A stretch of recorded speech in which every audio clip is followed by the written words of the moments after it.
When you hit up Madison Square Garden, you have to put on a show. You get one chance per season. First half, no. Second half, the Warriors came to play. What a W in the Big Apple. Warriors take a big old bite, 3-1 on this road trip in the best win of the Jimmy Butler era. Let's get into it on today's Locked On Dubs. Who cares now? Because I'm here, and I would like to think that I am wanted here. Most importantly, he a dog. We got 4 championships. You are Locked On Warriors. I know Jimmy drinks great wine. Your daily Golden State Warriors podcast. Part of the Locked On Podcast Network. Speculation is just what it is, though. Your team every day. Hey, what do you say, everybody? Welcome into Locked On Warriors, part of the Locked On Podcast Network. Your team every day. Today's episode is brought to you by FanDuel. Right now, new FanDuel customers get $150 in bonus bets if your first $5 bet wins. My name's Charlie Walter, formerly at 95.7 The Game. That's the flagship station of your Golden State Warriors. Was a talk show host there. Also covered the Warriors and their championship run in 21-22 for CBS News Bay Area. We do have a newsletter. Subscribe to that right now. It's free, delivered right to your inbox. LockedOnDaily.com is where you can find it. You can find the show on YouTube. If you're chilling with us, subscribe, hit those comments, leave your thoughts on the Warriors' 114-102 win, and then join us wherever you get your audio podcasts. All right. On today's show, we got my good buddy, Hudson Klauke. Hudson Klauke, you can hear him on the Chatter podcast. He's an NBA analyst, talks college basketball, just a hooper that's played at the highest level, varsity. But he joins me today to break down the Warriors' 12-point win against the Knicks. Man, a lot to get into from this game. It was one of those contests where you felt like the Warriors were hanging around just close enough with how bad they were shooting in the first half to where they were going to make a run at it. I knew that this would be a competitive game down the stretch, but quite frankly, it wasn't competitive down the stretch because with 4 minutes to go, the Warriors really took a stranglehold. 114-102, the final score. Your opening thoughts from this win? It was a fun game, man. You go to Madison Square Garden, get a win, underdogs coming in. In the first half, I was like, oh, this is going to be an off Steph night. This is going to be an off Steph night. And then lo and behold, third quarter starts. You could see Tibbs. He was getting nervous already. He's like, oh, he hit like the first 3 shots. He's like, timeout. Let's talk this over. But just a great overall performance, man. You got the full Buddy Hield experience in this one, too. I mean, complete 180. The first half, he had one of the worst sequences to end the first half, and then he got hot. I thought he contributed a lot in that second half when they started to pull away. But yeah, what a game. Yeah, I had the notes saying Buddy is not good at basketball. Like it specifically said that. I was going to go on a tangent. It was right after he threw the ball to the popcorn vendor, and he had bricked shots beforehand, shots that could have really led to a surge and led to a nice little scoring run and just missed them. There was a moment there where he missed one, relocated, and immediately chucked it back up and missed it again. It was looking ugly for Buddy after a really good performance the other night yesterday against Charlotte, and he just completely flipped it. This is why you don't write the notes until the game is over. It was 79-75 Warriors with 2 minutes to go in the third. And they were down, I think it was 9 points at halftime. So they had taken a stranglehold on the game, went up 4. Steph Curry had been red hot, was putting on a show in the Garden, and the Warriors needed someone to step up in those non-Curry minutes. And Buddy just had huge baskets bridging the third and the fourth quarters, hit the 3 at the buzzer to end the third, had 10 points in a 3-minute stretch in that third, fourth quarter bridge moment. Then Curry comes back in with 6 minutes to go, and the Warriors had ran him off the floor at that point. The Knicks were 4 for 18 in the quarter by the time it got out of hand. This is the first time that the Warriors had been real underdogs since the Jimmy Butler trade, their biggest test since they got Jimmy. And now with him on the floor in a Warriors uniform, they're 9-1. They continue to take care of business, and quite frankly, the majority of these games have not been even close. Now, granted, scoreboard looks a little more lopsided than it actually was, and Karl Anthony Towns did not play for the New York Knicks.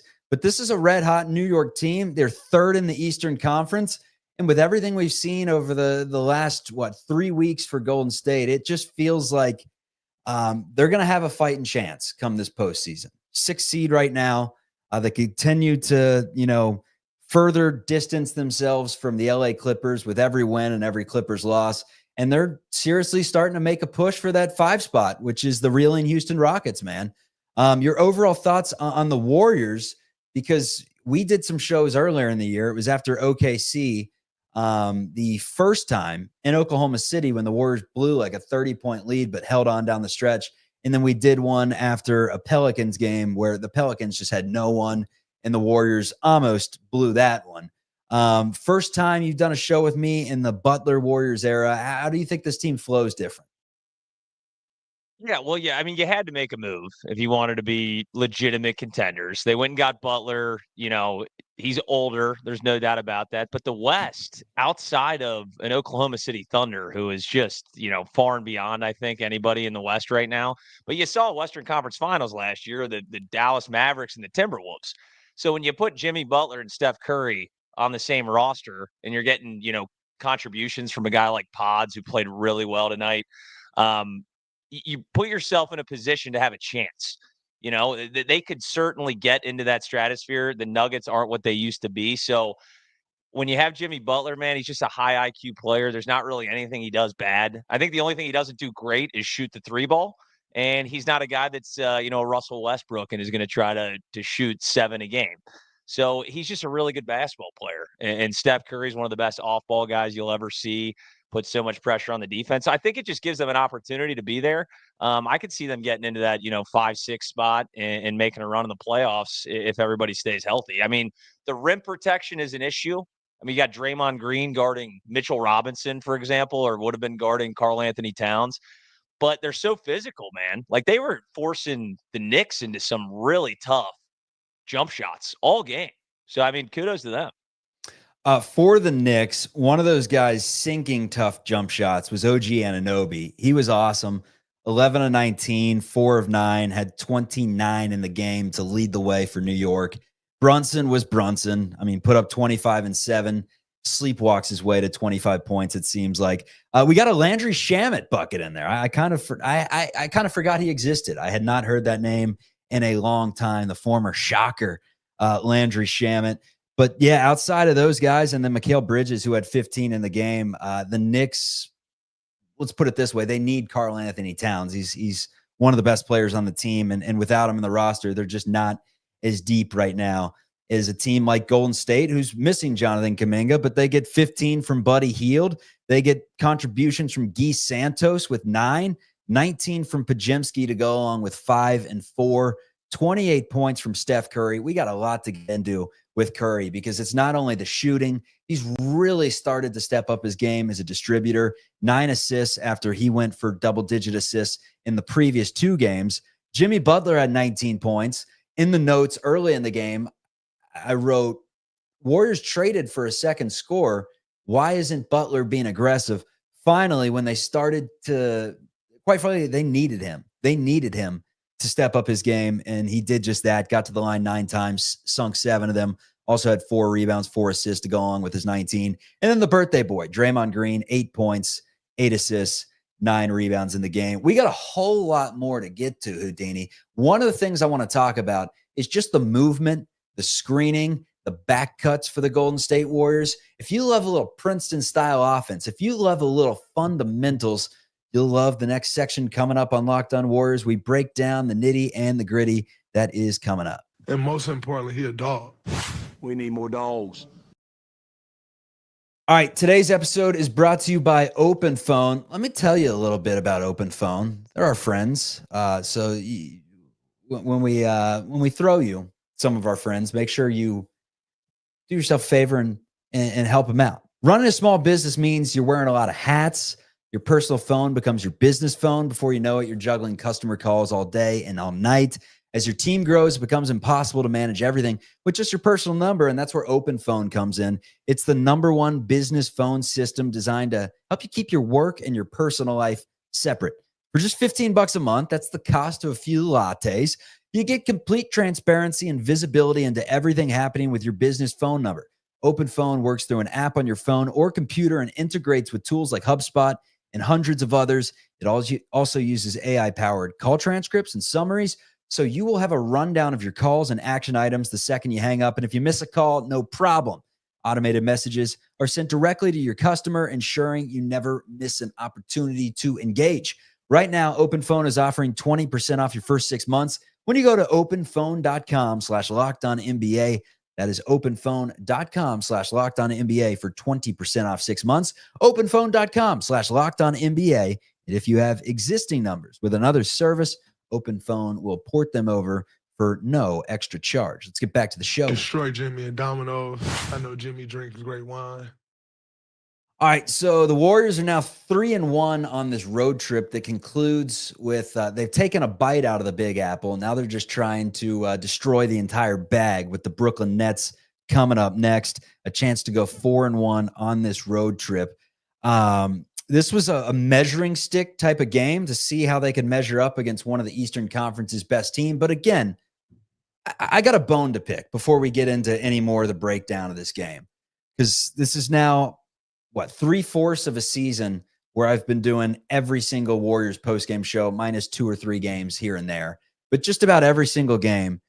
And it feels like it doesn't matter who the matchup is. Every time there is a marquee opponent on the schedule, it's either the Warriors aren't at full strength or the opposition's not at full strength. But this is why, part of the reason why I think the ratings are down somewhat. It's just so hard to get a complete basketball game where everyone is on the floor in the regular season, man. It's a slight bone to pick, but it's something that we see nonstop, man.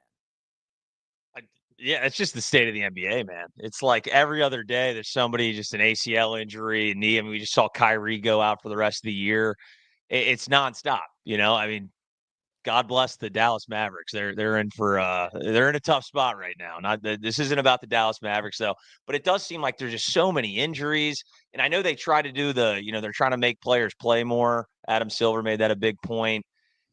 Statistically, it hasn't really changed at all, whether these guys were sitting or not. I mean, Embiid's out. There's just so many superstars that aren't playing. So I totally agree. I think that certainly affects the ratings when a guy like, how many all-star games has Karl Anthony Towns played in, and he's not playing in a huge game at Madison Square Garden against Steph Curry. That's going to hurt the ratings. Yeah, Especially it's pretty bubble consistent. watch going on in college basketball, Chuck. We know about that. Yeah, I mean, the New York market doesn't have much to cheer about. That's for sure. So, and then the Bay Area market, maybe Stanford's on the bubble, but I know Cal's not. Anyways, Santa Clara. You had in St. Mary's. Anyways, enough of the bubble. I'm just getting sidetracked. Speaking of sidetracked, it's kind of what the backdoor cut is, right? It's a sneak attack. It's a sneak attack that defenses lock down pretty consistently. Not today. Over under, I would set it at like 6.5 backdoor cuts. Just the movement off the ball, the screening, it was excellent, man. Just your overall thoughts on the backdoor cuts that the Warriors were able to get, and the willing passing that was made from Golden State all game, where Jimmy had some nice ones, Steph had some beautiful ones, had one late to Looney that was wonderful, Pods. I think even Buddy may have had one in there. So it felt like everyone, Draymond definitely had one. It felt like everyone for Golden State was really getting in on just the backdoor cuts and the off-ball movement that really helped make a difference in this game, because there was a point where it was like, all right, how many threes can you brick before you stop chucking them up and start making plays off the ball? And that's really what they did in the second half, I thought, along with their defense. Yeah, it's the movement, and you're right. Buddy Hield even had one, so this whole team was moving. He usually likes to camp out at that 3-point line, but it all starts with Steph Curry. You're going to follow a leader like that, and he's, like I said before, one of the best off-ball guys in the game, probably ever to play. Just off-ball movement, and then you bring in a guy like Jimmy Butler, who also is great at that. I mean, they've been doing this forever. I mean, it was the Splash Brothers. The ball movement was ridiculous. Nothing stuck. Backdoor cuts. You name it, they were doing it, just keeping that motion going. And they were still, they had that motion even before Jimmy Butler got here. But at some point, talent is still going to beat you. So when you get this much talent on a roster with Jimmy Butler and Steph Curry and Draymond Green, obviously, you know him. He's doing all the, maybe some illegal screens, quote unquote. He had a rough one on, who was that? Josh Hart, where he didn't, it wasn't a screen, but it was a steal. I'm going on a tangent here.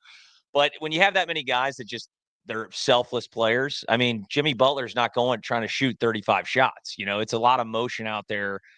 Steph had the most shots on the team with 21, right? I mean, he could have put up 40 shots if he really wanted to. So I think it's just a credit to, Steve Kerr, how he coaches basketball, and Steph Curry and Jimmy Butler.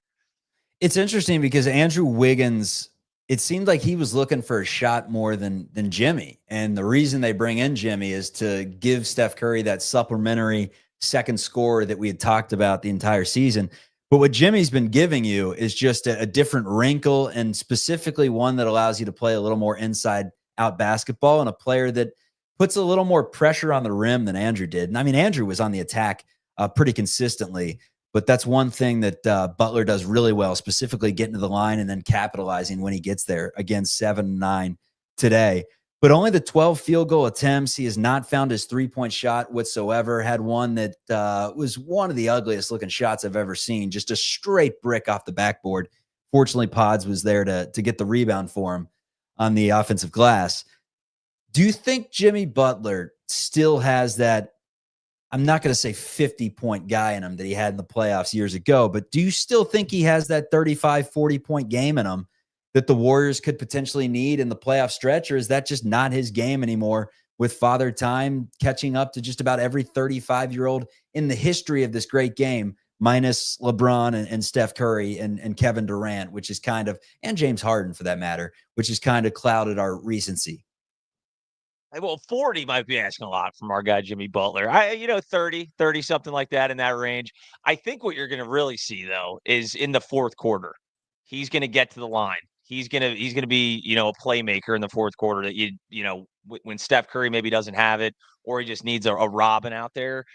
I could see him where he kind of coasts a little bit in that first half once it gets down to clutch time. Jimmy Butler, I mean, we've seen that time and time again at Miami. I mean, how many NBA Finals appearances did he have at Miami alone? So I think that's what you're going to see is just fourth quarter Jimmy start to step up. I don't think you're seeing – it just doesn't seem like it's his game anymore, to your point, a 40-point night. I'll give him a 30. He'll have one or two 30-point games in the playoffs. How about that? I think he had a few because I was looking at the stats before he came over. I think he had a few with Miami this season, and I think he had one that was like 30, 16, and 12. So I'm not banking on him or counting him out from being a big time scorer come playoff time, because it just seems like he's a little hesitant. Like he's pass first, facilitating, really trying to get the offense going through other ways than him attacking. But you saw it. I mean, there was a play there, I think in the third quarter, where it seemed like the Warriors were just about dead. It actually sparked a little 5-0 run. Quentin Post followed it up with a 3-pointer from Draymond Green to cut it down to 4. But it was 9 points. The Warriors had missed 10 straight threes. Jimmy Butler was stuck in the short corner and just magical with his pivot foot and squared up and knocked down a bucket. And I'm like, oh, Jimmy, yeah, that's what you were brought in here to do, to get buckets and to capitalize and to score the basketball. And it just seems like his role, I mean, his first 5 games, he was putting up 20 a night, 25 in his first game with the Warriors, and it was a quiet 25. But since then, it's been a little more quiet. And then tonight, he finally picks it up with the 19 points in the game today. But I do think there is a little part of Jimmy that is saving himself for the postseason.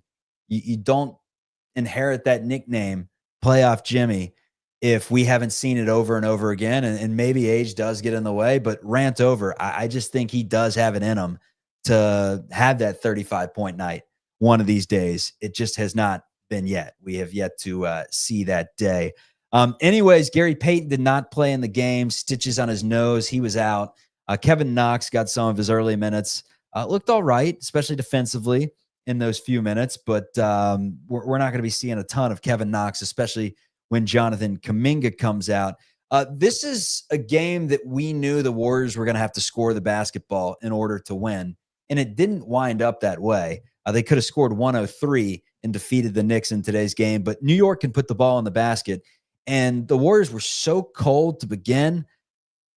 Curry in the third quarter just puts on a performance. And you knew it was going to be one of those quarters right to start. There was a moment there that was a little scary because he had the rolled ankle in the last game against Charlotte. and it looked like he tweaked his right ankle again after a made three. It gave me Curb Your Enthusiasm fans. There was someone lounging out there, like Larry David when he tripped Shaq, someone lounging out there that got a piece of Steph's foot. That's the one thing you do not want to see at this point in the season is Steph Curry with any form of an injury right now. But guess what? He's banged up, probably in multiple ways, celebrating Draymond Green's birthday tonight, and the Warriors get the win. No complaint about that. Final thoughts from the game today before we get into just the overall scheme of where the Warriors sit in the NBA as a whole. Hey, it was a good team effort, man. Like I said, going into MSG, winning a game on a back-to-back, you'll take it. I mean, hell, I got to watch Landry Shamet, Cameron Payne and Kevin Knox in the game at one time. I was like, wait a minute, am I in 2019? Is this a league pass game that I just turned on? So, hey, we got to see a lot of guys. I mean, Quentin Post, Santos, some guys contributing that you don't normally see. Granted, Quentin Post is, becoming quite a figure on this team right now. So I just thought it was a complete effort. And Steph Curry did what he did, and Jimmy Butler does what he does. That's the greatest analysis I've ever heard. Steph Curry did what he did. Jimmy Butler does what he does. What they've done with Jimmy Butler is now go 9-1, and he's found every single way possible to impact the game. You saw it today with his screening, with his cutting, with his passing. Just plays like at the end of the third quarter where there's 5 seconds left and Butler's dribbling out the clock, and you're like, all right, are they going to go with a Butler ISO, a deep step back three to end it? And no, he sees Buddy Hield out of the corner of his eye the entire time and just flings it over there, give him the assist as Buddy knocks down the three.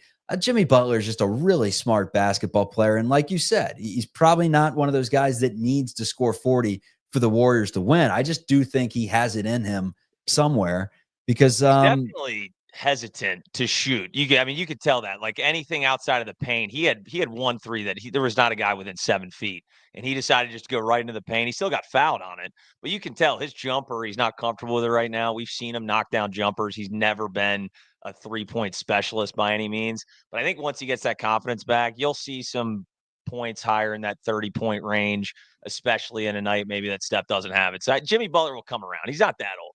Yeah, and forget the scoring. I mean, he just changes the game in every way possible. So good defensively and so good at those IQ plays that set up his teammates. And it seems like every time he's out there, the role players, specifically Brandon Pajemski, seems to turn it up a notch. 8 of 16 for pods, 19 in the game today.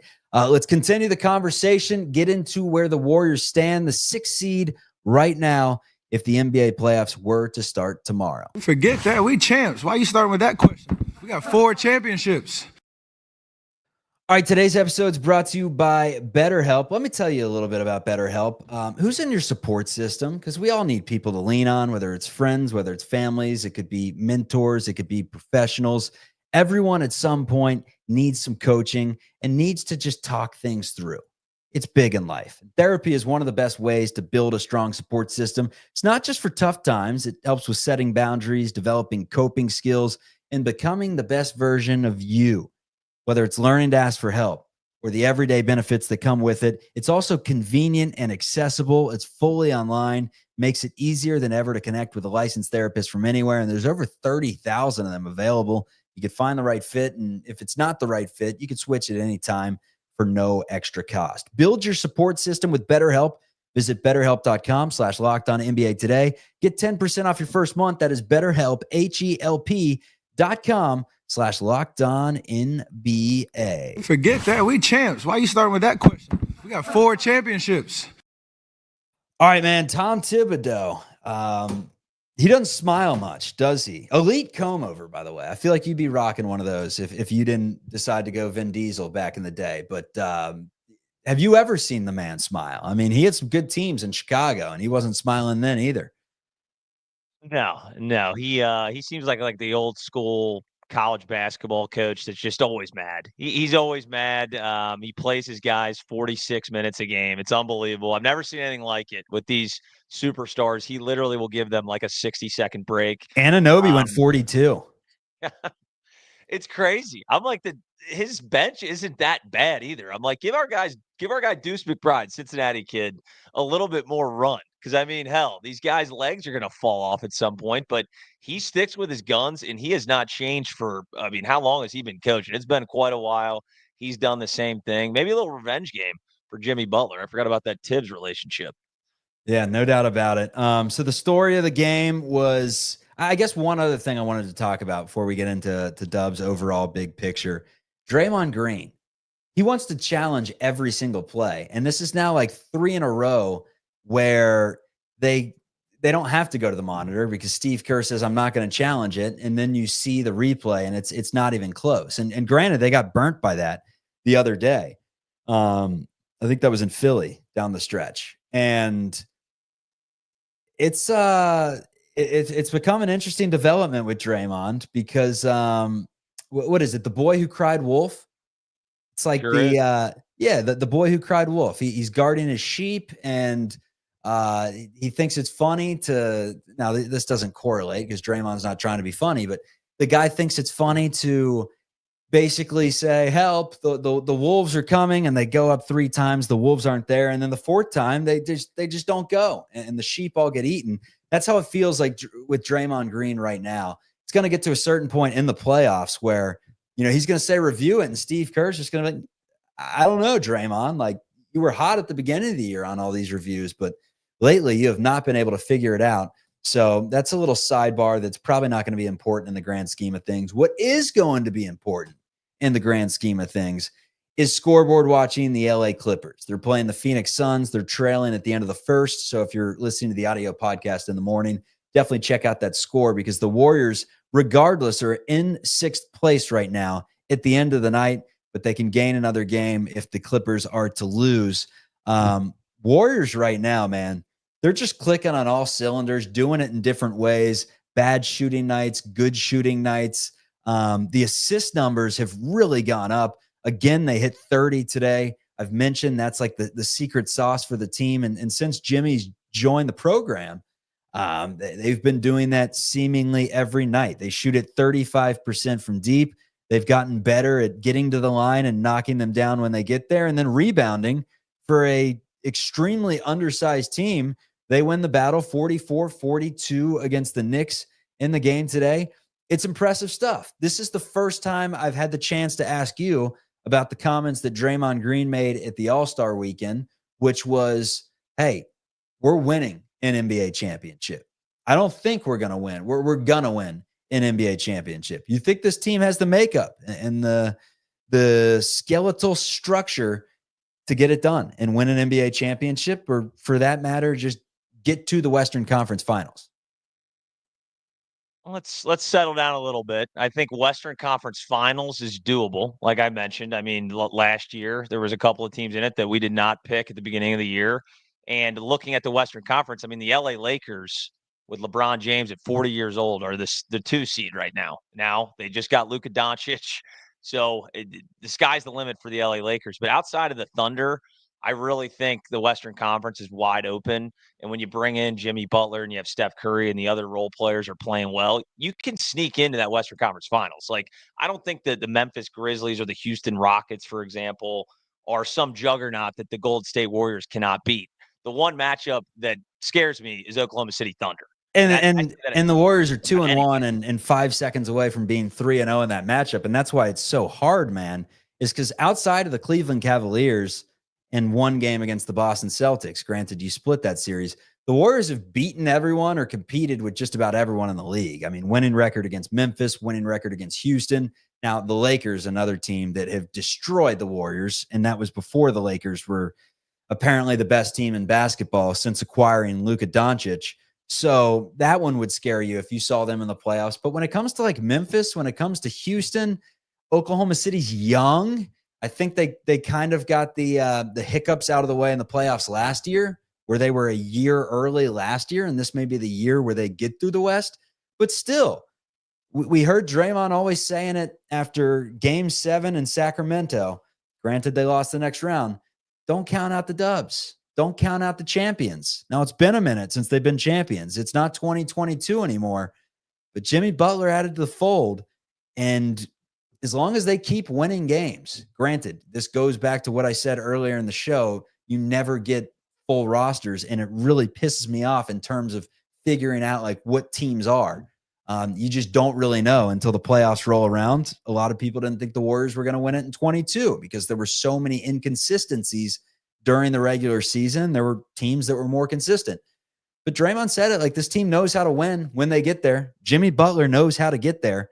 So why not is the question that I ask. Like, what are they missing to you?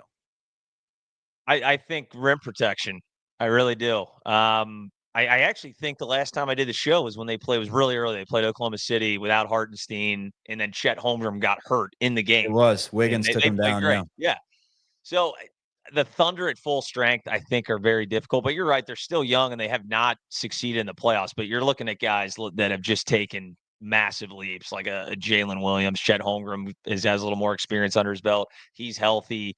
SGA has gone to another level. The role players they have, the defense that they have, but you can't count out the Golden State Warriors. You really can't. No matter what, when you have Steph Curry and Jimmy Butler on a roster, it's Steph. We saw it the other night. He went for 55. Like, it can happen at any point, especially when you shoot the volume of threes that he does. You can win games that even you're not supposed to. So you can't count out the Golden State Warriors by any means, but myself and Vegas included certainly is going to have them favored or anything like that. But yeah, hey, Draymond, I love the confidence. How do you not say that? Of course you're going to say that. Buddy Hield is going to be an interesting one to watch in the playoffs because last year with Philly, he really didn't get any minutes. And aside from that, he's been on bottom dwellers. We've never seen him. I mean, 6-7 games of Buddy in a row because Steve Kerr's going to play him. Like, you could get 28-point Buddy. You could get Buddy missing 7 threes, and you'll just see it in consecutive nights. That would be a fascinating wrinkle. It would be fascinating to see how Steph Curry can get through a 20-something game sprint if the Warriors were to win all these games. I mean, that's a lot of tax on your body at this stage of the season after you played in the Olympics. He's played a lot of games this year, hasn't had, a consistent time off like he did before 2022 when he had that foot injury going into the playoffs. So that'll be an interesting wrinkle.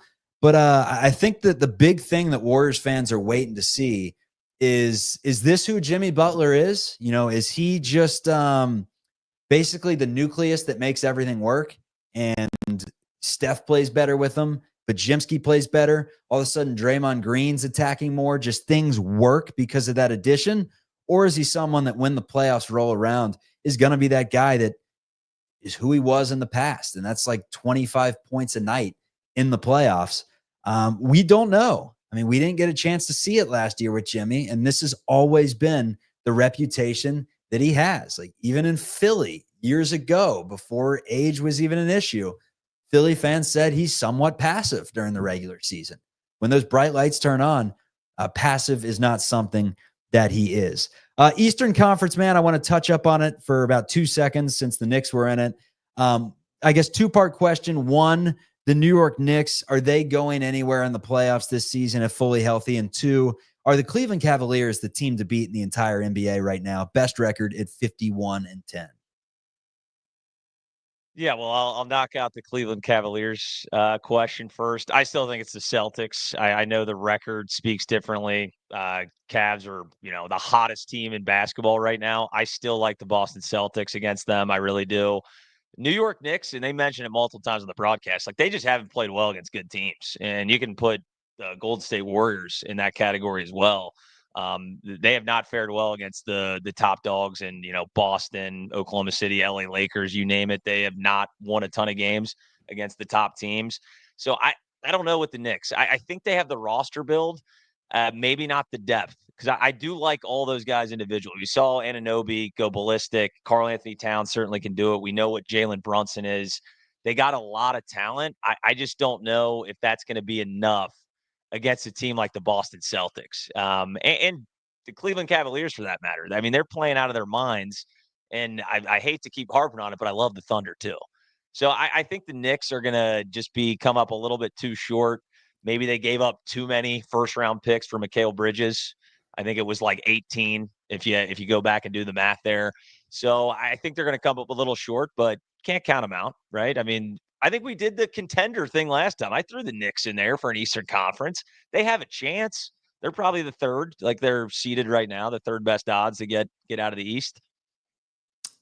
Thunder, man, I'm just interested to see how Shai Gilgeous-Alexander is whistled come playoff time. When the game gets a little more physical, foul merchant, Jalen Brunson too, like, are they going to get those calls and camp out at the free throw line? Or are teams going to be allowed to get a little physical with them and make them uncomfortable? Because like you said, man, Warriors are undersized, but they're physical. It's been their identity for a while. They've been winning championships with smaller teams for a minute now. And it's just because they have guys like Pods that go in there and crash the boards, and Looney, who, is a stalwart every time he's in there. Jimmy Butler now, Draymond Green, guys that play bigger than they are, and they're long for the most part. They don't even have to unleash rim protector like Trace Jackson Davis, who is apparently not worthy of a single minute as of the last month or so. Quentin Post has completely taken him out of the rotation, but that's a conversation for another day. That's all we have for you on this show. Warriors get it done. They improve to 34-28 on the season. Seemed like, well, it was just before the Jimmy Butler trade that they were teetering between 500, a game above, a game below for weeks. And now they are 6 games above 500, chasing the Houston Rockets, 3 games back for that 5 seed. Right now, you're really trying to avoid the Los Angeles Lakers in the first round. That would probably come in a 6-3 with the way the Lakers are playing right now. But first things first, get into the playoffs. The Warriors have put themselves in a good position to do so. Hudson Cloukey, thank you for joining the show today, my man. This is Locked On Warriors. Check it out on YouTube and wherever you get your audio podcast. Peace.